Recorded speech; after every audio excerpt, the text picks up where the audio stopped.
ದಂಡಕಾರಣ್ಯ ಎನ್ನುವ ಕಾಡಿನಲ್ಲಿ ಬಹಳಷ್ಟು ಪ್ರಾಣಿಗಳು ವಾಸವಾಗಿದ್ದವು.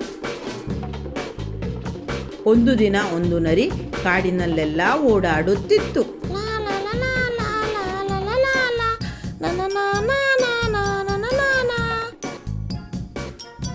ಓ, ನೀರಿಡಿಕೆ ಆಗ್ತಾ ಇದೆ. ಸ್ವಲ್ಪ ದೂರದಲ್ಲಿ ನದಿ ಇದೆ, ಅಲ್ಲಿಗೆ ಹೋಗುತ್ತೇನೆ.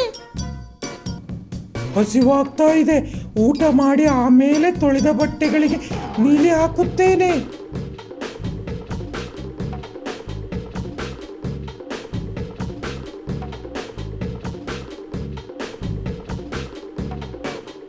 ಅರೆ, ಇಲ್ಲೇನೋ ವಸ್ತುಗಳಿವೆಯಲ್ಲ. ಮೊದಲು ನೀರನ್ನು ಕುಡಿದು ಆಮೇಲೆ ಅದೇನೆಂದು ನೋಡುತ್ತೇನೆ.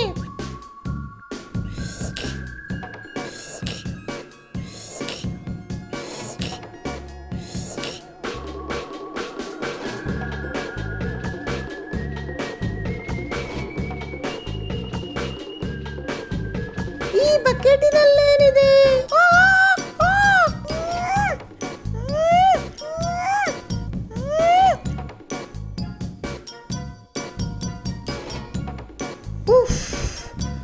ಅಬ್ಬಾ, ಅಂತೂ ಹೊರಬಂದೆ. ಇಲ್ಲೇ ಸ್ವಲ್ಪ ಹೊತ್ತು ಕುಳಿತು ಸುಧಾರಿಸಿಕೊಳ್ಳುತ್ತೇನೆ.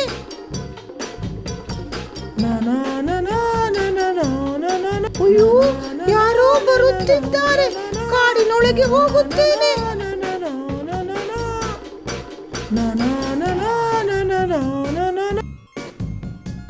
ಅಯ್ಯೋ, ನೀರಿನೊಳಗೇನು ಕಾಣುತ್ತಿದೆ? ಹಾ, ನನ್ನ ಮೈಯೆಲ್ಲ ನೀಲಿಯಾಗಿದೆಯಲ್ಲ. ಅಯ್ಯೋ, ವಿಚಿತ್ರವಾದ ಪ್ರಾಣಿ ಬರುತ್ತಿದೆ. ಕಾಪಾಡಿ, ಕಾಪಾಡಿ. ಇದ್ಯಾವುದೋ ಕ್ರೂರ ಮೃಗದಂತಿದೆ.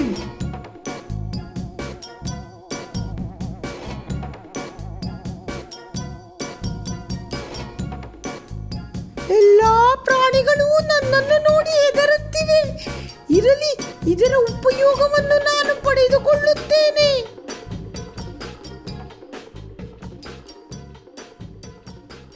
ಪ್ರಾಣಿಗಳೇ, ನಿಮ್ಮೆಲ್ಲರ ರಕ್ಷಣೆಗಾಗಿ ದೇವರು ನನ್ನನ್ನು ಕಳಿಸಿದ್ದಾರೆ.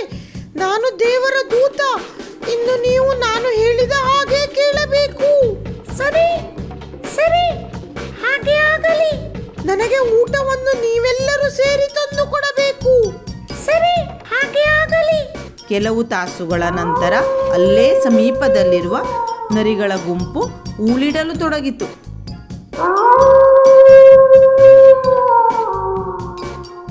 ಅದನ್ನು ಕೇಳಿ ನೀಲಿ ನರಿ ಕೂಡ ಊಳಿಡಲು ಪ್ರಾರಂಭಿಸಿತು.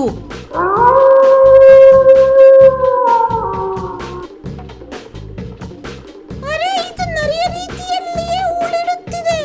ಇದನ್ನು ಎಲ್ಲಾ ಪ್ರಾಣಿಗಳಿಗೂ ಹೇಳಬೇಕು.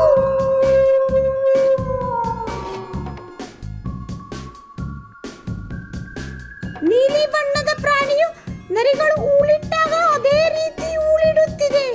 ಅದು ದೇವಲೋಕದ ದೂತ ಎಂದು ನಮಗೆಲ್ಲ ಸುಳ್ಳು ಹೇಳಿದೆ ಎನಿಸುತ್ತಿದೆ. ಹೌದಾ? ನಾವು ಏನಾದರೂ ಮಾಡಿ ಅದನ್ನು ಖಾತರಿಪಡಿಸಿಕೊಳ್ಳಬೇಕು. ಬನ್ನಿ, ಅಲ್ಲಿ ಹೋಗಿಯೇ ನೋಡೋಣ.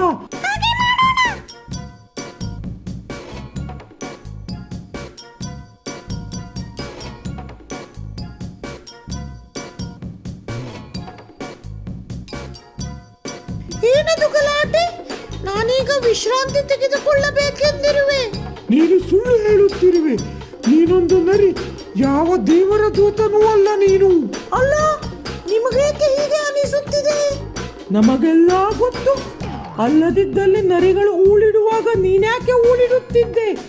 ನಿನಗೆ ನಾವೆಲ್ಲ ಸೇರಿ ಬುದ್ಧಿ ಕಲಿಸುತ್ತೇವೆ.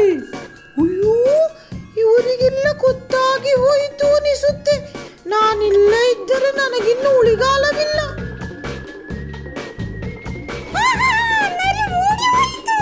ಮಕ್ಕಳೇ, ವಾಸ್ತವಿಕತೆಯನ್ನು ಅರಿತು ನಾವು ಬದುಕಬೇಕು. ನರಿ ಮತ್ತು ಕೊಕ್ಕರೆ. ಒಂದು ಕಾಡಿನಲ್ಲಿ ನರಿ ಮತ್ತು ಕೊಕ್ಕರೆಗಳು ಇದ್ದವು. ಅವರಷ್ಟಕ್ಕೆ ಅವು ಸಂತೋಷದಿಂದ ವಾಸವಾಗಿದ್ದವು. ಆದರೆ ನರಿಗೆ ಇನ್ನೊಬ್ಬರಿಗೆ ತೊಂದರೆ ಕೊಟ್ಟು ಅದರಿಂದ ಸಂತೋಷ ಪಡುವಂತಹ ಒಂದು ಕೆಟ್ಟ ಬುದ್ಧಿ ಇದ್ದಿತ್ತು. ಒಂದು ದಿನ ನರಿ ಕೊಕ್ಕರೆ ಮನೆಗೆ ಬಂದು, ಏ ಕೊಕ್ಕರೆ, ನೀನು ಹೇಗಿದ್ದೀಯಾ? ನಾನು ಚೆನ್ನಾಗಿದ್ದೀನಿ. ನಾನು ಇಲ್ಲಿಗೆ ಬಂದಿದ್ದು ನಿನ್ನನ್ನು ನನ್ನ ಮನೆಗೆ ಊಟಕ್ಕೆ ಆಹ್ವಾನಿಸುವುದಕ್ಕೆ. ಬಹಳ ಸಂತೋಷ. ಇಲ್ಲಿಯವರೆಗೆ ನನ್ನನ್ನು ಯಾರೂ ಊಟಕ್ಕೆ ಕರೆದಿರಲಿಲ್ಲ. ಇವತ್ತು ಏನು ವಿಶೇಷ? ಇವತ್ತು ನನ್ನ ಹುಟ್ಟಿದ ಹಬ್ಬ. ನನ್ನ ಸಂಬಂಧಿಕರು ಕೂಡ ಬರ್ತಿದ್ದಾರೆ. ನೀನು ಬರ್ತೀಯಾ ತಾನೇ? ದಯವಿಟ್ಟು ಬಾ, ನಾನು ರುಚಿಯಾದ ಅಡುಗೆಯನ್ನು ಮಾಡ್ತೀನಿ. ಹೌದಾ? ಬಹಳ ಸಂತೋಷ. ನಾನು ಮುದ್ದಾಂ ಬರ್ತೀನಿ. ನರಿ ಹುಟ್ಟಿದ ಹಬ್ಬಕ್ಕೆ ನನ್ನನ್ನು ಕರೆದಿದೆ. ನಾನೀಗಲೇ ಸಿದ್ಧರಾಗಿ ಹೊರಡಬೇಕು. ನಮಸ್ಕಾರ ನರಿ, ಹುಟ್ಟುಹಬ್ಬದ ಶುಭಾಶಯಗಳು. ಕೊಕ್ಕರೆ, ನೀನು ಬಂದಿರೋದಕ್ಕಾಗಿ ತುಂಬಾ ಧನ್ಯವಾದಗಳು. ಬಹಳ ಸಂತೋಷವಾಯಿತು ನನಗೆ. ಇನ್ನು ಕಾಯೋದು ಬೇಡ ಕೊಕ್ಕರೆ, ನಿನಗಾಗಿ ವಿಶೇಷವಾಗಿ ಮಾಡಿರುವಂತಹ ತಿಂಡಿಯನ್ನು ತಿನ್ನೋಣ ಬಾ. ತಿಂಡಿ ಇಲ್ಲಿದೆ, ತೆಗೆದುಕೋ. ನರಿ ಒಂದು ಬಟ್ಟಲಿನಲ್ಲಿ ತಿಂಡಿಯನ್ನು ಹಾಕಿಟ್ಟಿತ್ತು. ಕೊಕ್ಕರಿಗೆ ಕೊಕ್ಕು ಉದ್ದ ಇರುವುದರಿಂದ ಬಟ್ಟಲಿನಲ್ಲಿ ತಿನ್ನಲು ಸಾಧ್ಯವಾಗಲಿಲ್ಲ. ಕೊಕ್ಕರಿಗೆ ಬಹಳ ಬೇಸರ ಮತ್ತು ಅವಮಾನವಾಯಿತು. ನಾನೆಂತ ಮೂರ್ಖ! ನರಿಯ ಬುದ್ಧಿ ಗೊತ್ತಿದ್ದರೂ ನಾನೇ ಇಲ್ಲಿಗೆ ಬಂದು ತಪ್ಪು ಮಾಡಿದೆ ಎನ್ನುತ್ತಾ ಕೊಕ್ಕರೆ ವಾಪಸ್ ಮನೆಗೆ ಬಂದಿತು. ಸ್ವಲ್ಪ ದಿನಗಳ ನಂತರ ಕೊಕ್ಕರೆಯ ಹುಟ್ಟಿದ ಹಬ್ಬ ಬಂದಿತು. ಈಗ ನರಿಗೆ ಬುದ್ಧಿ ಕಲಿಸುತ್ತೇನೆ ಎಂದು ಹೇಳಿ ನರಿಯ ಮನೆಗೆ ಬಂದಿತು. ಇಂದು ನನ್ನ ಹುಟ್ಟಿದ ಹಬ್ಬ. ನನ್ನ ಸಂಬಂಧಿಕರೆಲ್ಲ ಬರುತ್ತಾರೆ. ವಿಶೇಷವಾಗಿ ರುಚಿಯಾಗಿರುವ ಅಡುಗೆಯನ್ನು ಮಾಡುತ್ತೇನೆ. ನೀನು ಮುದ್ದಾಂಬ. ಹೌದಾ? ಯಾವಾಗ ಬರಬೇಕು? ಇನ್ನೊಂದು ತಾಸಿನಲ್ಲಿ ಬಾ. ಎಲ್ಲ ರೆಡಿ ಮಾಡಿಟ್ಟಿರುತ್ತೇನೆ. ನಿನಗೆ ಏನಾದರೂ ಮುಖ್ಯವಾದ ಕೆಲಸ ಇದೆಯಾ? ಮತ್ತೆ ಇಲ್ಲ, ಮುಖ್ಯವಾದ ಕೆಲಸವೇನೂ ಇಲ್ಲ. ಮುದ್ದಾಂ ಬರುತ್ತೇನೆ. ಇವತ್ತು ಒಳ್ಳೆಯ ಊಟ ಮಾಡಬಹುದು. ಹೊಟ್ಟೆಯು ಬಹಳ ಹಸಿವಾಗಿದೆ. ಹೊಟ್ಟೆ ತುಂಬಾ ಊಟ ಮಾಡುತ್ತೇನೆ. ಹೊಟ್ಟ ಹಬ್ಬದ ಶುಭಾಶಯಗಳು ಕೊಕ್ಕರೆ.